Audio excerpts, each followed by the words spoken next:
Welcome to our channel. Shalom, selamat pagi, salam jumpa. Bertemu lagi dengan saya, Frater Dominikus Irfan, calon Imam Diosesan Keuskupan Agung Pontianak.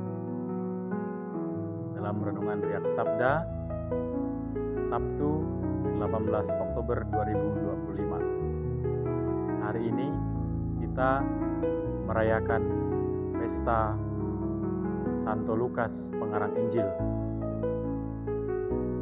Saudara-saudara terkasih, dalam bacaan Injil hari ini, Lukas bab 10 ayat 1-9 dikisahkan bahwa Tuhan Yesus mengutus ke-70 muridnya.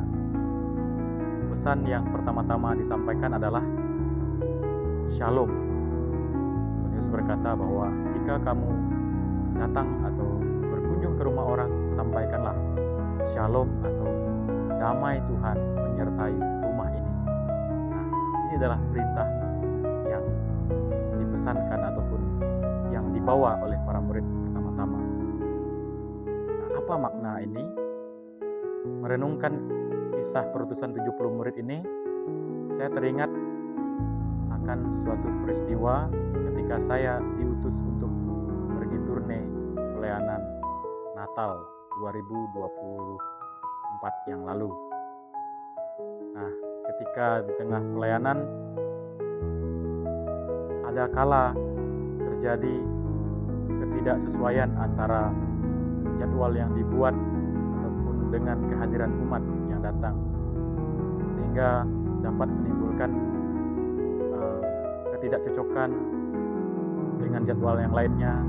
Misalnya jadwal di stasi ini dengan stasi yang itu, jika salah satunya molor ataupun lambat, maka akan berpengaruh ke stasi yang berikutnya. Itulah yang saya alami. Dalam situasi ini,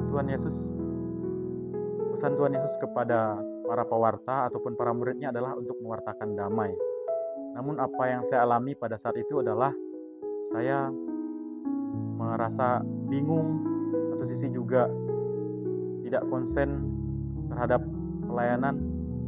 Ada juga rasa jengkel berkecamuk dalam diri saya karena saya memikirkan saya terlambat karena menunggu umat di stasi ini dan membuat saya akan terlambat lagi di stasi berikutnya. Itulah yang saya pikirkan, sehingga saya berusaha untuk terus mengejar waktu dengan konsekuensi pelayanan saya menjadi tidak fokus, dan saya merasa bahwa ekspresi yang saya timbulkan, yang saya tampilkan, dan pembawaan saya dalam memimpin ibadat menjadi tidak terlalu tenang.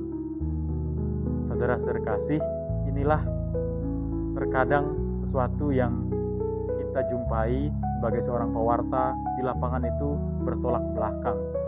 Kadang diterima, kadang juga tidak diterima, ditolak, atau ada orang yang menerima kita tapi dalam situasi yang tidak sesuai dengan yang kita harapkan, entah waktu yang tidak tepat ataupun bertabrakan dengan satu dan lain halnya. Lalu apa pesan yang mau kita dengar atau mau kita tangkap dari peristiwa ini? Perutusan Tuhan Yesus dalam kisah Injil pada hari ini kepada ke-70 murid ini mengajarkan kepada kita bahwa pertama-tama kita perlu persiapan secara fisik maupun secara rohani. Secara fisik, kesehatan mental juga perlu disiapkan, dan secara rohani hal-hal berupa yang perlu dipersiapkan adalah khotbah, doa pribadi, dan selalu menyiapkan diri sebelum pelayanan. Itu adalah hal-hal yang perlu. Namun hal yang tidak kita duga terkadang juga harus kita persiapkan. Misalnya salah satu contohnya yang saya alami, bentrok dengan umat yang terlambat sehingga menyebabkan saya terlambat di stasi berikutnya. Saya jujur mengatakan bahwa maaf Bapak Ibu, saudara-saudara kasih, saya agak buru-buru memimpin ini karena saya harus mengejar jadwal berikutnya di stasi berikutnya yang masih jauh jaraknya dengan medan jalan yang berlumpur dan sebagainya. Sehingga yang saya alami dan yang umat rasakan mungkin adalah ketidaktenangan dalam diri saya ataupun sebagai pewarta, saya kurang dan mungkin tidak menyampaikan pesan damai yang Tuhan berikan kepada kami sebagai pewarta. Pesan damai yang Ia titipkan kepada kami, yang Ia utus.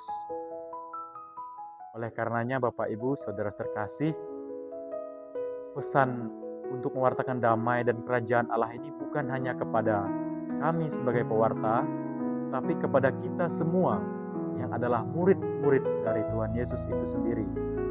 Kita semua dipanggil untuk berani, untuk setia menjalankan tugas mengenai bagaimana di medan lapangan, mengenai bagaimana situasi yang kita hadapi. Bukan kita yang menentukan. Yang dituntut dari kita adalah kesetiaan untuk menjalani dan melaksanakan tugas kita sebagai orang-orang yang diutus. Masalah hasil di lapangan, entah berhasil, entah orang menerima, entah orang menolak, entah kita terlambat karena harus menunggu umat yang lain dan sebagainya, entah kita juga terlambat karena akhirnya menunggu umat dan ke stasi yang berikutnya, itu tidak menjadi masalah. Yang terpenting adalah kita setia melaksanakan tugas, perutusan dan panggilan kita dimanapun kita diutus. Saudara-saudara terkasih, marilah kita senantiasa mendengarkan panggilan Tuhan yang mengutus ke-70 muridnya dan mengutus kita juga seperti Santo Lukas yang kita rayakan pada hari ini, agar dimanapun kita diutus, kita tetap siap sedia sebagai seorang pelayan yang senantiasa percaya bahwa penyelenggaraan Tuhan mengiringi langkah kita. Tuhan memberkati. Amin.